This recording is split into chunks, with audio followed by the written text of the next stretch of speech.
अस्सलाम वालेकुम गाइज़, उम्मीद आप सब खैरियत से होंगे। तो जैसा कि आपको मालूम है कि रिसेंटली पाकिस्तान एयर फोर्स ने तैमूर मिसाइल का टेस्ट किया है। एक ऐसे जदीद और अहम हथियार का कामयाब फ्लाइट टेस्ट अंजाम दिया गया है जो खित्ते में ताकत के तवाज़ुन पर गहरे असरात डालने की सलाहियत रखता है। मकामी तौर पर तैयार किए गए Taimur air launched cruise missile का ये कामयाब तजुर्बा इस बात का वाज़ेह सबूत है कि पाकिस्तान अब ना सिर्फ दफाई हथियारों में खुद कफालत की तरफ बढ़ रहा है, बल्कि वो जदीद जंगी तकाज़ों के मुताबिक अपने रवायती स्ट्राइक सलाहियतों को भी मुसलसल बेहतर बना रहा है। सरकारी तौर पर जारी किए गए डाटा के मुताबिक तैमूर वेपन सिस्टम 600 किलोमीटर तक की रेंज रखता है और दुश्मन के ज़मीनी और बहरी अहदाफ को गैर मामूली दुरुस्तगी के साथ निशाना बनाने की सलाहियत रखता है, जो इसे जदीद दौर की जंग में एक नहायत ही ख़तरनाक और मौसर हथियार बना देता है। यह फ़्लाइट टेस्ट पाकिस्तान फ़ज़ाइया के मिराज 3 रोज़ फाइटर बम्बार स्ट्राइक प्लेटफॉर्म से किया गया है, जो बरसों से स्टैंड ऑफ स्ट्राइक मिशंस के लिए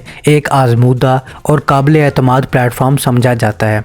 मिराज तैयारे से इस मिसाइल का कामयाब फायर होना इस बात की निशानदेही करता है कि तैमूर वेपन सिस्टम को अमली जंगी माहौल में मुकम्मल तौर पर जांच लिया गया है, जहां लॉन्च, अलहदगी, परवाज़, नेविगेशन और हदफ को निशाना बनाने के तमाम मराहिल शामिल होते हैं। यह महज एक नुमाइशी तजर्बा नहीं था, बल्कि एक मुकम्मल ऑपरेशनल टेस्ट था जिसका मकसद इस मिसाइल की हकीकी जंगी अफादियत को साबित करना था। Taimur air launch cruise missile को जदीद तरीन नेविगेशन और गाइडेंस सिस्टम से लैस किया गया है, जिनमें जदीद inertial navigation, satellite assisted guidance और मुमकिना तौर पर टर्मिनल फेज में हाई प्रिसीजन टारगेटिंग सिस्टम शामिल है। इस मिसाइल को इस अंदाज में डिज़ाइन किया गया कि ये इंतहाई कम बुलंदी पर प्रवास कर सके, ज़मीन या समंदर की सतह के करीब रहते हुए अपना रास्ता तय कर सके और दुश्मन के रेडार, फ़ज़ाई दफ़ा और मिसाइल डिफेंस नेटवर्क से बचते हुए हदफ तक पहुँचे। जदीद जंग में यही सलाहियत किसी भी क्रूज मिसाइल को सबसे ज़्यादा मोहलिक बनाती है, क्योंकि कम बुलंदी पर प्रवास करने वाले अहदाफ को बरवक्त शनाख्त करना और इन्हें रोकना नहायत ही मुश्किल होता है। तैमूर मिसाइल की एक और अहम खसूसियत यह है कि ये मुख्तलिफ अक़साम के रवायती वारहेड्स ले जाने की सलाहियत रखता है। इसका मतलब ये है कि इसे मुख्तलिफ मिशंस के मुताबिक तरतीब दिया जा सकता है, चाहे वो दुश्मन के एयर बेसिस हों, बहरी जहाज़ हों, लॉजिस्टिक मराकज़ हों, कमांड एंड कंट्रोल तनसीबात हों या दीगर हाई वैल्यू अस्करी अहदाफ हों। ये फ्लेक्सिबिलिटी पाकिस्तान फ़ज़ाइया को ये सलाहियत देती है कि वो हालात के मुताबिक दुरुस्त हथियार दुरुस्त वक्त पर और दुरुस्त हदफ के ख़िलाफ़ इस्तेमाल कर सके। एक नहायत अहम नुक्ता यह है कि तैमूर वेपन सिस्टम को पाकिस्तान फ़ज़ाइया के तमाम एक्टिव जंगी तैयारों पर नस्ब किए जाने के काबिल करार दिया गया है। इसका मतलब यह है कि मुस्तकबिल में ये मिसाइल ना सिर्फ मिराज बल्कि जदीद फाइटर जेट्स पर भी इस्तेमाल हो सकेगा, जिससे पाकिस्तान के स्टैंड ऑफ स्ट्राइक सलाहियत कई गुना बढ़ जाएगी। इस तरह दुश्मन की फ़ज़ाई हदूद में दाखिल हुए बगैर इंतहाई अहम अहदाफ को निशाना बनाया जा सकेगा, जो किसी भी मुमकिन तनाज़े में एक फ़ैसला कुन बरतरी फराहम करता है। अगर इस पेशरफ्त को भारत के तनाजुर में देखा जाए तो तैमूर मिसाइल की अहमियत और भी वाज़ेह हो जाती है। 600 किलोमीटर की रेंज के साथ ये मिसाइल पाकिस्तान की फ़ज़ाई हदूद या महफूज फ़ज़ाई इलाकों से लॉन्च होकर भारत के अंदर गहराई तक वाक़ अहम अस्करी और स्ट्रेटजिक अहदाफ को निशाना बनाने की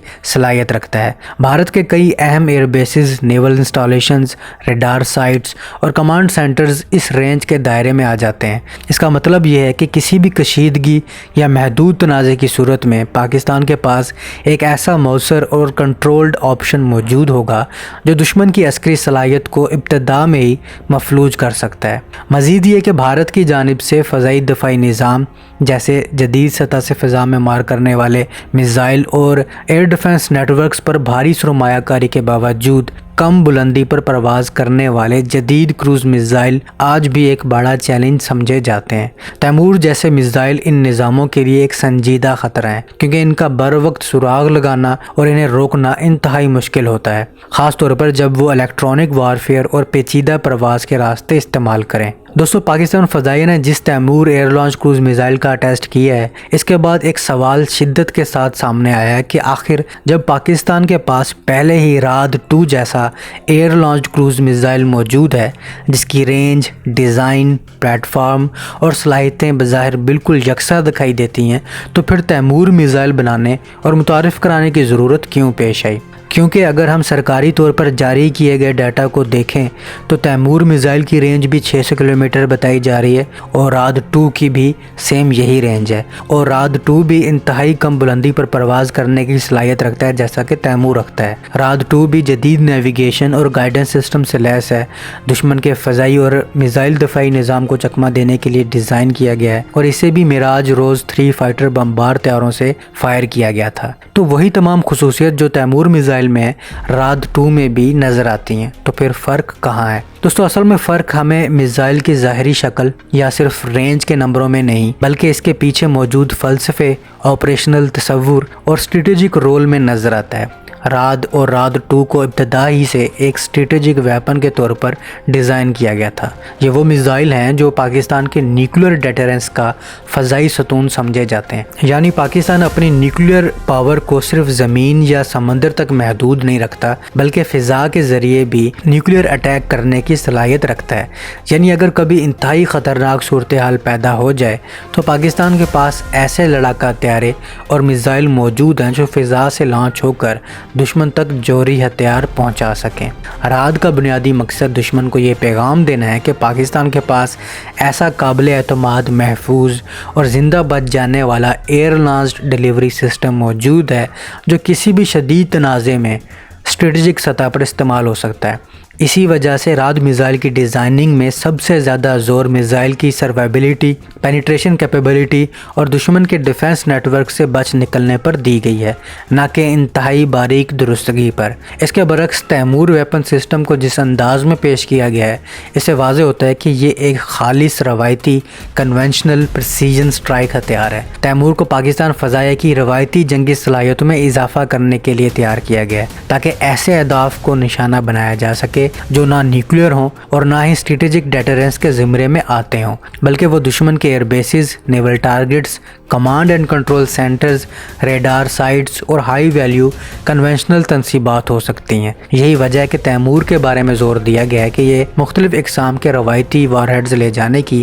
صلاحیت رکھتا ہے اور انتہائی درستگی کے ساتھ حملہ کر سکتا ہے۔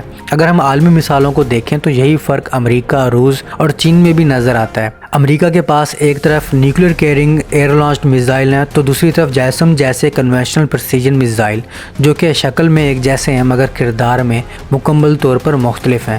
روس کے KH-55 اور KH-101 بھی اسی فلسفے کے تحت بنائے گئے تھے، یعنی ایک ہی ایئر فریم مگر مختلف دماغ، مختلف مشن اور مختلف سیاسی اور عسکری پیغام۔ یہ بات بھی انتہائی اہم ہے کہ تیمور اور راد 2 کی رینج اگر ایک جیسی نظر آتی ہے تو اس کا مطلب یہ ہرگز نہیں ہے کہ دونوں میزائل ایک جیسے ہیں۔ جدید جنگ میں رینج صرف ایک عدد نہیں بلکہ اس کے ساتھ accuracy, target flexibility, mission planning اور ایسکلیشن کنٹرول بھی جڑا ہوتا ہے۔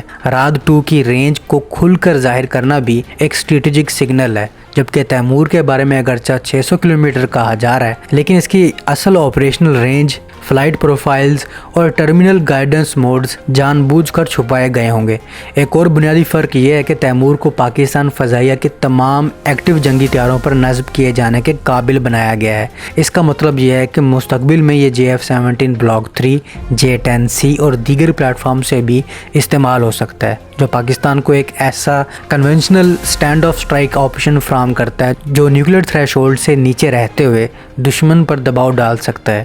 اس کے برعکس راد بنیادی طور پر مخصوص پلیٹ فارمز اور مخصوص اسٹریٹجک کردار تک محدود رکھا جاتا ہے تاکہ کسی بھی بحران میں غلط فہمی یا غیر ضروری ایسکلیشن نہ ہو۔ یہی وجہ ہے کہ تیمور کا ٹیسٹ بھی میراج 3 سے کیا گیا، کیونکہ میراج طیارے پاکستانی فضائیہ میں طویل عرصے سے اسٹینڈ آف اسٹرائک اور کروز میزائل کیریئر کے طور پر استعمال ہو رہے ہیں۔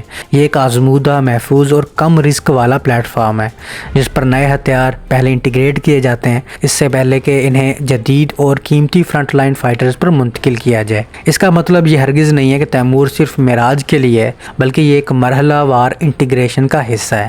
آخری میں اگر سادہ الفاظ میں بات کی جائے تو راد 2 اور تیمور کا فرق ظاہری نہیں بلکہ نظریاتی اور آپریشنل ہے۔ राद 2 पाकिस्तान के जौहरी डेटरेंस का एक सतून है, जबकि तैमूर पाकिस्तान फ़ज़ाइया की रवायती लचकदार और कंट्रोल्ड स्ट्राइक सलाहियत का इजहार है। दोनों की मौजूदगी पाकिस्तान को ये सलाहियत देती है कि वो किसी भी मुमकिन तनाज़े में हालात के मुताबिक दुरुस्त सतह पर दुरुस्त हथियार इस्तेमाल कर सके, बगैर इसके कि मामला बिला ज़रूरत स्ट्रेटजिक या न्यूक्लियर सतह तक पहुंच जाए। यही वजह कि अगरचा कागज़ पर इन दोनों मिसाइलों के स्पेक्स एक जैसे दिखाई देते हैं, मगर हकीकत में ये पाकिस्तान की दफ़ाई हिकमत अमली के दो बिल्कुल मुख्तलिफ मगर एक दूसरे को मुकम्मल करने वाले सतून हैं, और यही जदीद बालिग ज़िम्मेदार दफ़ाई मनसूबा बंदी की असल पहचान होती है। मजमूई तौर पर देखा जाए तो Taimur air launch cruise missile का कामयाब फ्लाइट टेस्ट पाकिस्तान फ़ज़ाइया की ऑपरेशनल तैयारी, तकनीकी बरतरी और रवायती दफ़ाई ताकत में एक नुमायाँ इजाफा है।